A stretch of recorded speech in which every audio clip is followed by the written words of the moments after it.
last time, in our last event, someone, one of the participants, talked about the price of industrialization and argued that industrialization generally was just not worth it. So we found that very weird and almost like we were incredulous and totally shocked by that comment, because in the Egyptian experience, we didn't really see that Egypt had to like pay a significant price of social dislocation as some other experiences with industrialization. And that led us kind of to focus more this time on the different approaches to industrialization, because industrialization is not necessarily a one-size-fits-all process. It doesn't happen just organically out of nowhere. There are conscious decisions that are being made in every junction of the process.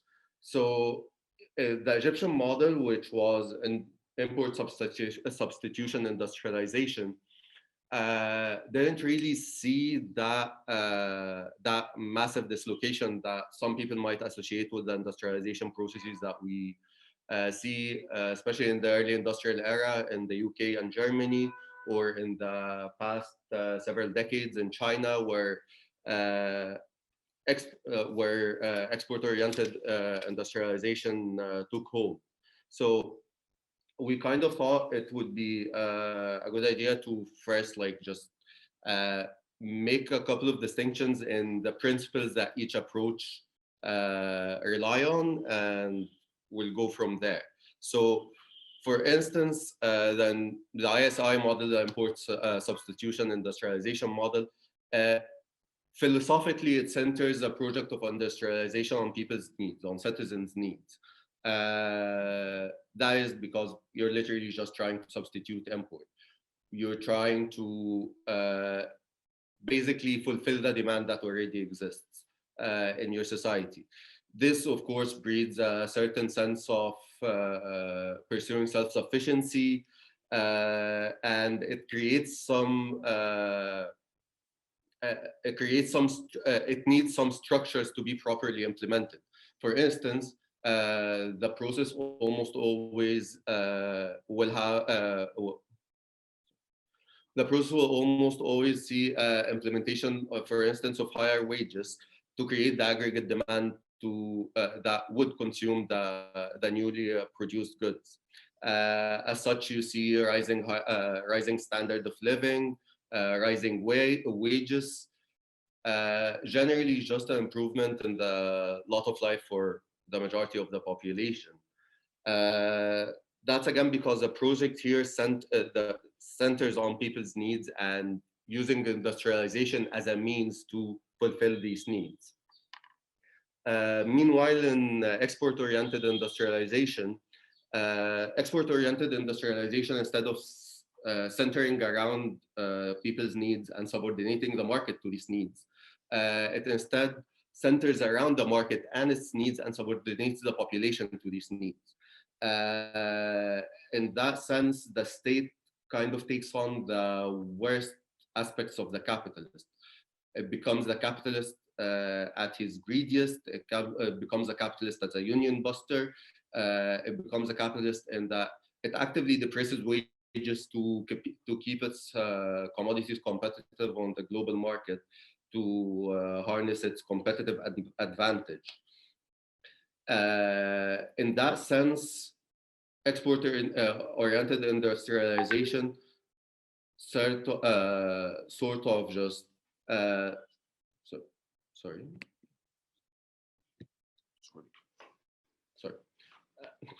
In that sense, export-oriented industrialization can create a lot of dislocation.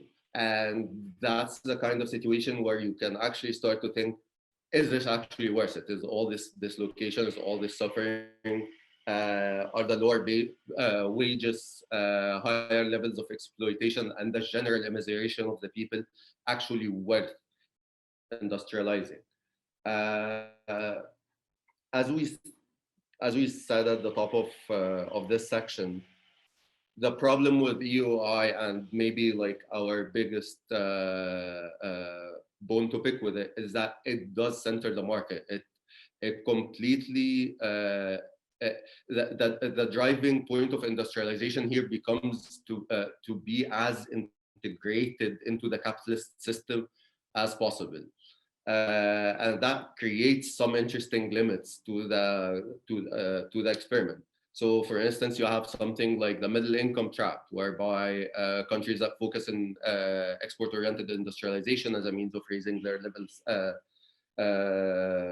living standards.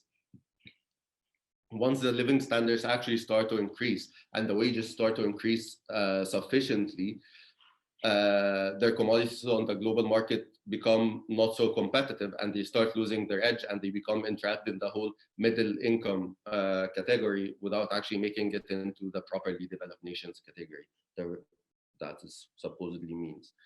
The second interesting limitation here is that it increases market exposure and vulnerabilities massively, because again, if you're trying to fulfill external demand in the market, any sort of policies that can affect aggregate demand in any one of the nations that import your finished products is going to have strong knock-on effects on your own economy.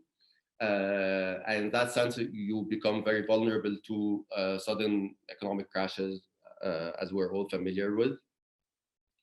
The last point with the export-oriented industrialization problem is perhaps the most obvious, is that it's not a viable model for all countries. It's a viable model for some countries.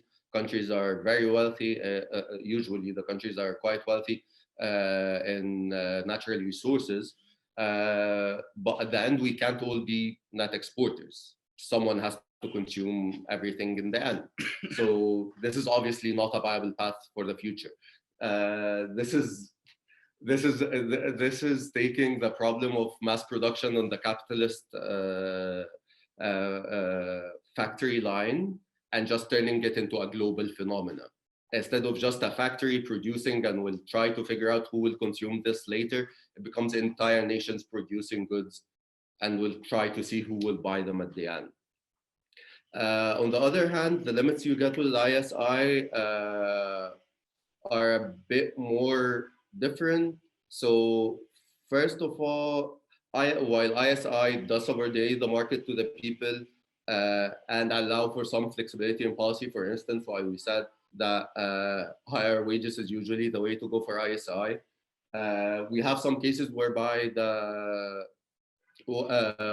government would actually go to depress wages, such as happened in Brazil, where they depress wages to create an even bigger surplus, to create an even bigger jump in the industrialization process.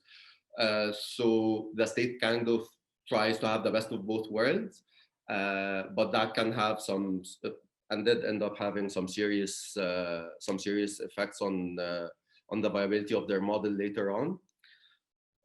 Second thing is resource limitation.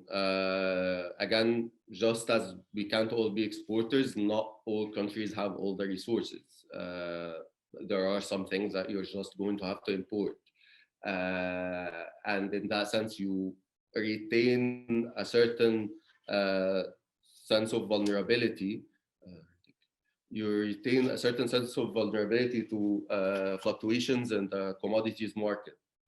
The third problem is perhaps one of the most difficult. It's skill indigenization, whereby the program, since you're not necessarily relying on comparative advantage in the industries you're just good at, as EOI would have you do, you actually need to create a wide berth of skills that permeate through society, and that takes an awfully long time. Successful ISI projects take a very long time. 16 years or 14 years, as in the case of Egypt, is not nearly enough to produce that kind of shift in the entire system of production.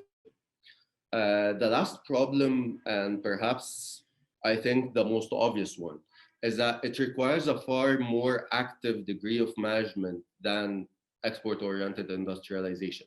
Export-oriented industrialization, by virtue of its philosophy, submits you to the market and lets the market largely figure it out from there. Since once you have a comparative advantage in exporting your goods, you're on the right path. Uh, ISI, import substitution industrialization, means that in a lot of the times you're actually trying to counteract the market movement. You're actually trying to ensure that people retain their consumptive capacity and their ability to lead a certain life despite adverse market movement, which means that the political will and like a dedicated political management to the project, a dedicated understanding of all that happens around the project, and making the fully utilizing the flexibility offered by models of ISI is critical to keeping the project going and critical to actually making it succeed in any way. And in our paper, perhaps that's what we saw, that the democratic deficit in the project meant that once the dedicated figure of Nasser is removed, the experience becomes far more fragile, far more vulnerable, far more vulnerable to counter movements from imperialist forces. Okay, so building on Omar last points, on last point, we think that like revisiting these two strategies, ISI and EOI, is extremely important now, as we can see that the Egyptian economy is moving now towards this model depending on the IOI, export-oriented industrialization. And we think that there is a direct link between what happened in the 1950s and 60s and how we reached this point now.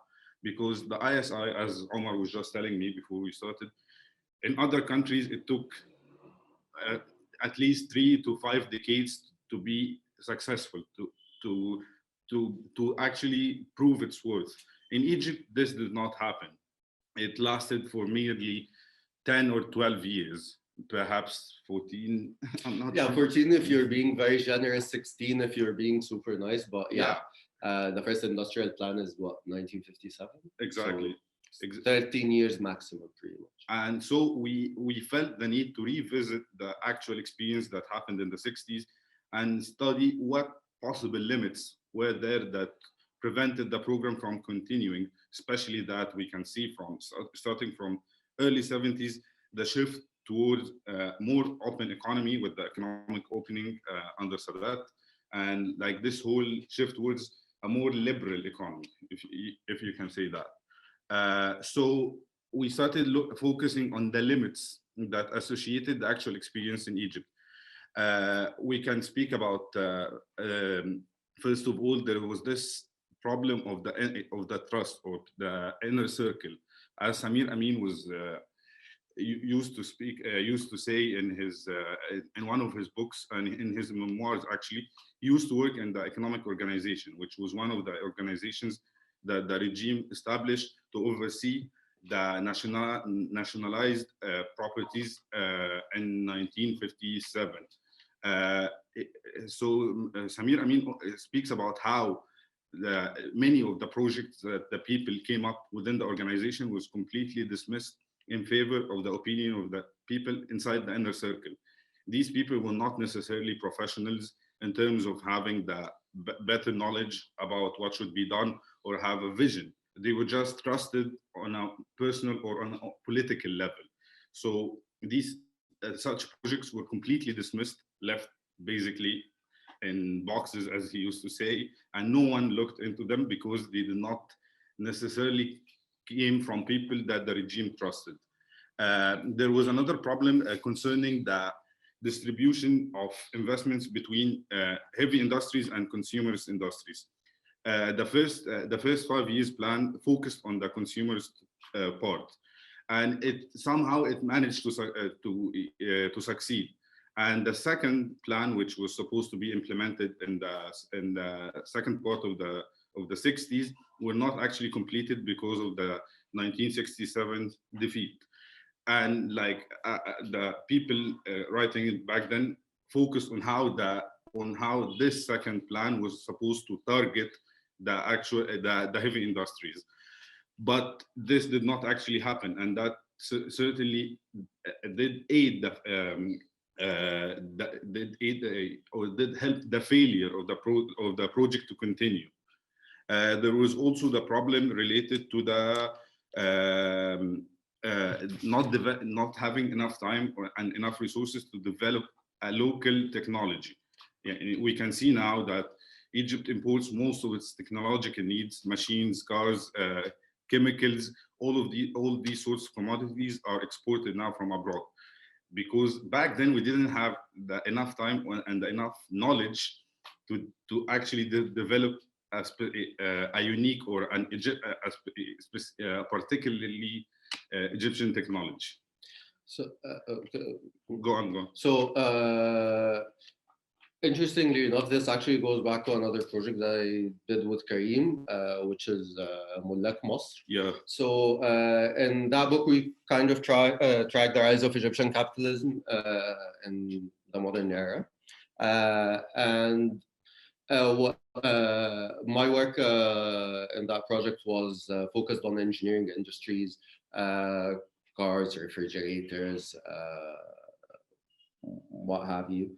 And actually, so what you see is that Egypt largely succeeded in making a significant amount of the cars, for example, because that was a very interesting example, to be manufactured locally and sourced locally. In some instances, reaching 65% or 75% of all inputs being manufactured in Egypt, which is an amazing development. But once you have the kind of the rollover and return to a more to a liberal economy, you actually start to find the local component decreasing again, because the local component, the drive to increase the local component, the drive to ensure that these sources of material and of capital goods are there, was politically motivated and managed. It wasn't left to its own devices. So once there wasn't an active interest in actually ensuring that Egypt indigenizes these industries and makes sure that these industries can actually flourish on their own, before that process could be finished, the state had already started pulling back. By the end of the 70s, you already see that local components have dropped significantly. By the 80s, the car industry in Egypt is largely dead, because it reverts again to what it was in the 30s and 40s of something called Sanat al-Mafak, the industry of the screw. Right? Yeah, I think so. The industry of the screw, because you literally you would import it pretty much finished and just like screw it in place, and yeah, here, this is manufactured in Egypt. And here there's a really important point to consider, because like the economic opening of the 70s and its results in terms of attracting foreign investments in certain fields such as extractives, finances, real estate development, all these sorts of commodities made some people believe that the Egyptian economy has become a rentier economy. But which is in fact not true. The Egyptian economy has a growing tendency towards rentierism. Yes. But it's not a rentier economy, or not an entirely rentier economy. We're not that lucky. Yeah. Because up until now, we can see that we have actual industries in many fields, but this is not like an advanced industrialization. We certainly lack the specialization in certain advanced or certain heavy industries that can support an independent or like a developed economy. But still, we are not a rentier economy, which I guess we can relate back to the fact that we started this program in the 50s and the 60s.